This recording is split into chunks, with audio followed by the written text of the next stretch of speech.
November 28th, 2002 was a relatively cool day in the area of Tacoma, Washington. That Thursday, which happened to be Thanksgiving, temperatures would hover in the mid-40s. As night fell, a ghostly blanket of fog began to descend upon the region, especially in the area of South Tacoma, just a few miles south of Hilltop, the once feared region of town, where gangs, such as the Crips, had battled viciously with law enforcement and each other through the 1980s and 1990s. Here, in the quiet evening hours of Thanksgiving, 17 years to the day before this episode is released, a tragedy would play out that would result in the loss of 2 lives, both of which were taken well before their time. This is the story of Kimberly Riley and Jeremy Britt-Bayinthavong.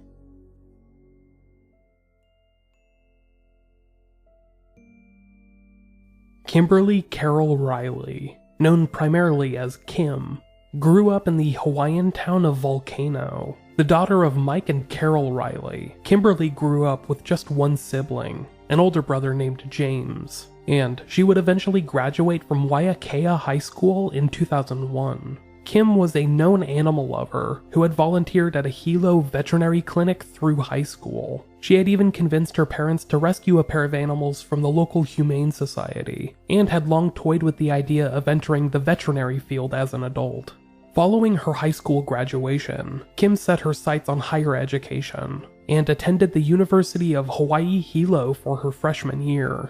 But throughout that year, she realized that she wanted to move out on her own and experience more than just island life. She set her sights on moving to the mainland, and applied to the University of Washington, up near Seattle. While Kimberly was originally intimidated by the larger school and city life, she began to quickly settle into her coursework, and told her family that she had finally settled upon a career path. She planned on pursuing a career in accounting, and told her parents that she one day dreamed of owning and operating her own business. For the meantime though, the 19-year-old began to transition into her new life in Washington state, and was aided by a couple of resources in the area. Not only the UW Hawaiian Club, which she had joined as soon as she moved to the area, but her older brother James, who just so happened to live in the area, and worked as an electrician in Seattle. Kim was very much a young woman in the process of finding herself, but almost everyone that knew her remembers her as a kind and patient soul, who, as her father told News Tribune reporter Stacy Mulek, quote, "She never had a mean thing to say about anybody. She was sweet and quiet. She was a really gentle person." About 30 miles south of Kim's life at the University of Washington, a child was just beginning to grow into his own personality. Jeremy Britt-Bayinthavong would celebrate his 5th birthday on November 7th, 2002, and was known to be a quiet child that smiled a lot. He spent a lot of time over at his grandparents' house in Tacoma's South End, and was often seen by neighbors riding his bicycle in their front yard. Jennifer Yee, a neighbor of Jeremy's grandparents, occasionally babysat the boy, and later told the News Tribune, quote, "He was just a little kid. He had beautiful eyes." On November 28th, 2002, Thanksgiving Day, Kimberly and Jeremy's paths would converge at a house in Tacoma's South End. Both ended up in the 1000 block of South 75th Street, just a few blocks away from Interstate 5, the main north and southbound freeway in the area. This was a dead-end neighborhood in a very suburban area, just down the street from several churches and a couple of schools and daycares. The house itself was in a cul-de-sac, set back from the busier roads in the area. The Thanksgiving party was being hosted by Joe and Evangeline Britt, who happened to be 5-year-old Jeremy's grandparents. They lived at the house with their daughter, their daughter's boyfriend, and their grandson. But Jeremy and his parents were regular guests there for the holidays, Thanksgiving included. Kimberly, meanwhile, had just moved to the area and really did not know anyone to spend the holidays with. But she had become known to the Britt family through her brother, James, who worked as an electrician in Seattle and had bonded with many of the Britt family members through their love of working on cars together. He had been invited to Thanksgiving and extended that invitation to his sister, Kim. They were just a few of the roughly 24 or so guests in the Britt house that night, who were friends and family alike. While they all varied in age, race, and background, they came together on Thanksgiving to celebrate their love of turkey, stuffing, football, working on cars, and one another's company. Following dinner, the younger attendees, Kim and Jeremy alike, began to move downstairs, gravitating towards the TV and games that awaited them, while some of the young adults and teenagers settled in for a game at the pool table. A smaller group settled in to watch Men in Black 2, which had just come out on DVD and VHS a couple of days prior. The rest of the adults, so to speak, remained upstairs on the second, main level of the home, chit-chatting and beginning the extensive cleanup process. While the evening was beginning to die down, at least one individual was lurking outside of the house, preparing to commit an unthinkable act of violence. It was at around 10:05 p.m. that the silent night air was shattered with a quick barrage of gunfire, with bullets pouring in through one of the downstairs windows. The bullets came flying in through the second window to the right of the front door, at the front of the home. The drapes had been left mostly closed, and the window itself was fogged up, indicating that the killer likely could not see inside. But, as detectives would later speculate, that did not matter. The gunman, whoever he or she was, likely didn't even care. Joe Britt, the homeowner, would later tell reporters with the News Tribune, quote, "It just happened. It sounded like 8 or 9 shots, then all hell broke loose," unquote. As chaos unfolded inside and around the Britt home that evening, the gunmen, or gunmen, managed to slip away without being noticed by anyone inside.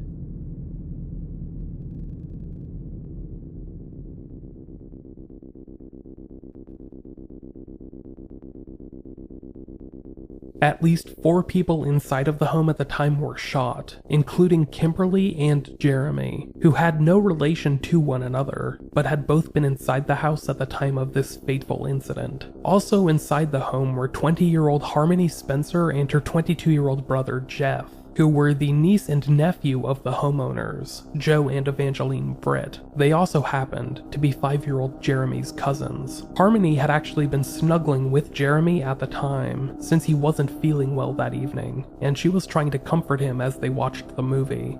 However, when the bullets started flying in, both had been shot, and Harmony was hit by 3 bullets, one which went through her arm, and others that grazed and hit across her back and near her stomach. Jeff, Harmony's older brother, had been shot in the foot, but the bullet had actually severed nerves in his leg, forever changing how he would walk.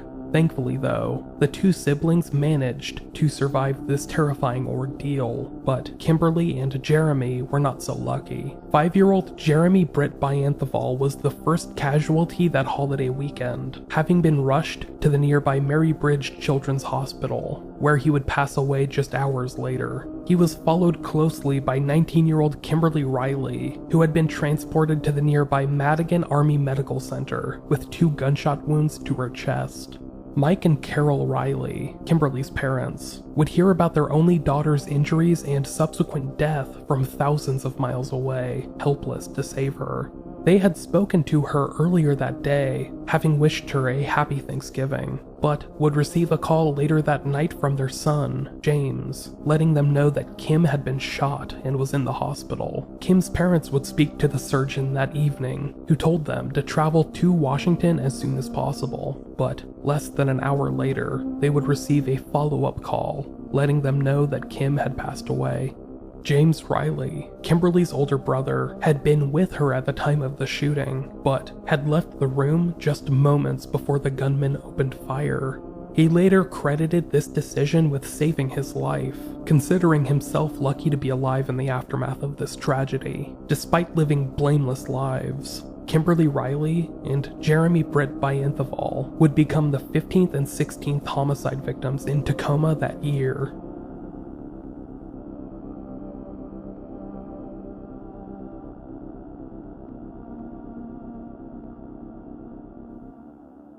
Unfortunately, very little evidence could be found at the crime scene itself. Police would later tell the family members of the two victims that they had been unable to recover any kind of forensic evidence, such as fingerprints, hair fibers, DNA, etc. None of it had been left at the scene. In addition, the ground outside the crime scene was not soft enough for footprints to have been left, and bullets and shells recovered from the scene would be sent off for analysis, but seemingly revealed very little. Police have remained guarded about what evidence they may have, but based on these statements from Kimberly and Jeremy's loved ones, it is not believed to be much. Despite there being little to no physical evidence, police were able to gather evidence in the form of witness sightings. 2 witness sightings, who described seeing an individual and a vehicle leaving the area of the crime scene at around the time that the shooting happened, just after 10 p.m. that Thanksgiving. An unidentified suspect was spotted by a neighbor fleeing the scene, having run around the street corner of the cul-de-sac down South L Street. They were seemingly headed towards a busier outlet, South 76th, which could feasibly take them either towards I-5 or in the other direction, towards Pacific Avenue, a relatively busy thoroughfare that runs parallel to I-5. This individual had dark hair and was wearing a puffy jacket or winter coat, but unfortunately, not much more information about this person has been released in the years since. Another neighbor that lived down the street would recall seeing a truck speed down the street in the time frame of the shooting, which they described as a dark-colored late 70s or early 80s era Ford pickup truck. This witness described the truck as being brown, perhaps light brown, but they weren't positive. They also described the truck as having a lighter colored canopy, possibly white, and big bold white letters on the truck's tailgate which spelled Ford. Suspiciously, this vehicle drove down the block without its headlights on, heading westbound towards I-5. It wasn't until the truck began to turn the corner that it flashed its headlights on, likely trying to avoid being spotted by other eyewitnesses in the neighborhood. Police have theorized that this truck might not have belonged to the shooter, but might have been borrowed from someone. And its specificity, being an older model pickup truck of unique coloring with a very specific canopy, meant that it could easily be identified by friends or family. Sadly, no one has come forward in the years since. In an intriguing twist, it would come to light that this wasn't the first shooting to take place at the same house. More than 2 years before this tragic shooting, a similar incident had unfolded at the Britts' home, which, thankfully, did not result in any deaths or major injuries. Joe and Evangeline Britt had been at home at the time, roughly 8:20 p.m. on March 3rd, 2000, when a gunman opened fire on their house, shooting more than 23 rounds for an unknown reason. Like the Thanksgiving shooting more than 2.5 years later, the culprit of this shooting would remain unidentified, and it remains unknown, albeit likely, that the two incidents are related. Regardless of that fact, the motives of the Thanksgiving shooting would also remain a mystery, as none of the partygoers had any ties or connections to local gangs or any kind of illicit criminal activity, such as drugs. None of the people at the Britts' home that evening had any prior criminal convictions, and there was no known reason for anyone to have targeted them for such reckless violence. For whatever reason, the killer had approached this home on Thanksgiving, knowing full well that the house was likely to be full of family and friends gathering to celebrate the holidays. The window that they opened fire into was obscured by drapes and condensation, so they likely could not even see who they were shooting. In fact, based on the trajectory of the bullets, it is believed that the shooter was firing wildly, not targeting any one individual or location. They likely just saw figures moving around inside, and decided to try and hit as many as possible. Detective Brian Vold of the Tacoma Police Department would later recount to Washington's Most Wanted on a segment which aired back in 2013. Quote, "What's most troubling about this is they didn't care who they shot as long as they sent the message. The person that may have been the ultimate goal was in the house, but that isn't the person they shot. They shot 4 innocent people who have no criminal background, no trouble in their life. They were just seated at the wrong place at the wrong time."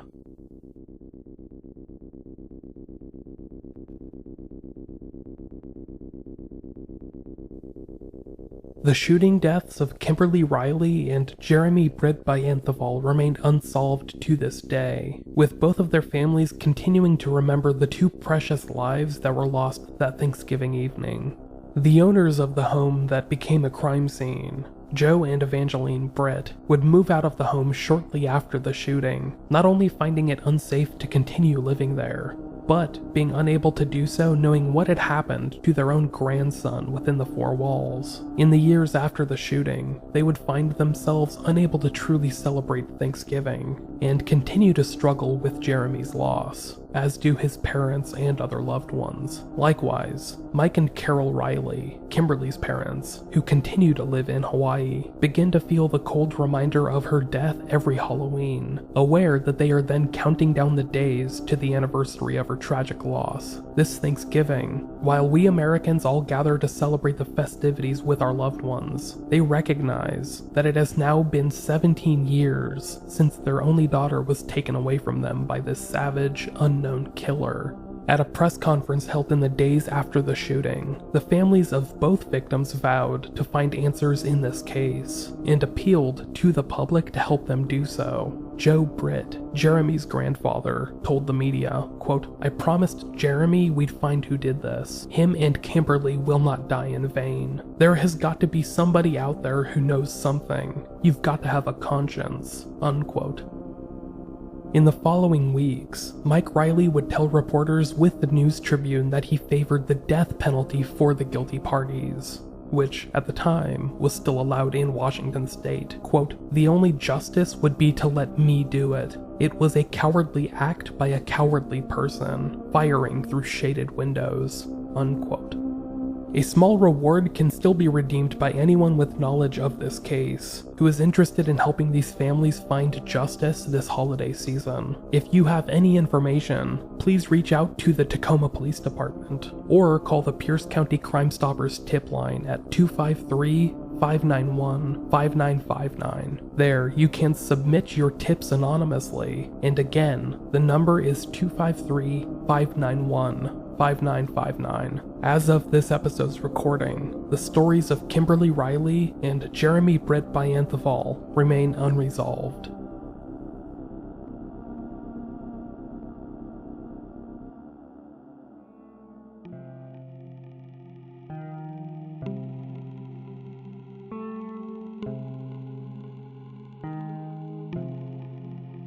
Thank you for listening to this episode of Unresolved. I have been your host, Michael Whelan. All research, writing, and production has been done by myself. The music you're hearing right now is the Unresolved theme song, written and composed by Ailsa Traves.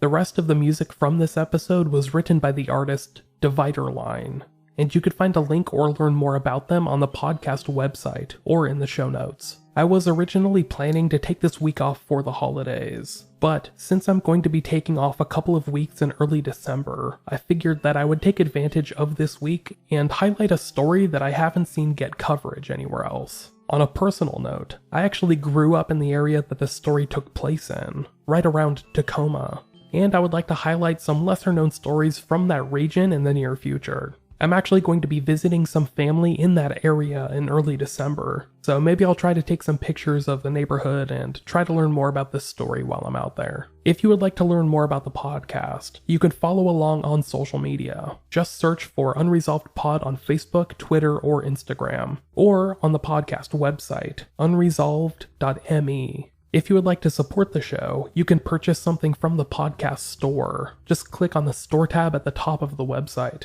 or head directly to patreon.com/unresolvedpod to become a patron. There you could get bonus episodes, exclusive swag, all of it. I've given the spiel 1,000 times. Before I go, I would like to thank the producers of Unresolved, who help support the show each month through Patreon. These beautiful people are Maggie James, Ben Crocum, Roberta Jansen, Matthew Brock, Quill Carter, Peggy Bellarda, Evan White, Laura Hannon, Sam Aubert, Catherine Vattalaro, Damian Moore, Astrid Nair, Amy Hampton, Scott Meesey, Stephen Wilson, Scott Patzold, Emily McMeehan, Marie Venkland, Lori Rodriguez, Jessica Yount, Amy McGregor, Danny Williams, Sue Kirk, Sarah Moscaritolo, Brian Rollins, Lauren Harris, Thomas Ahern, Marion Welsh, and Seth Morgan.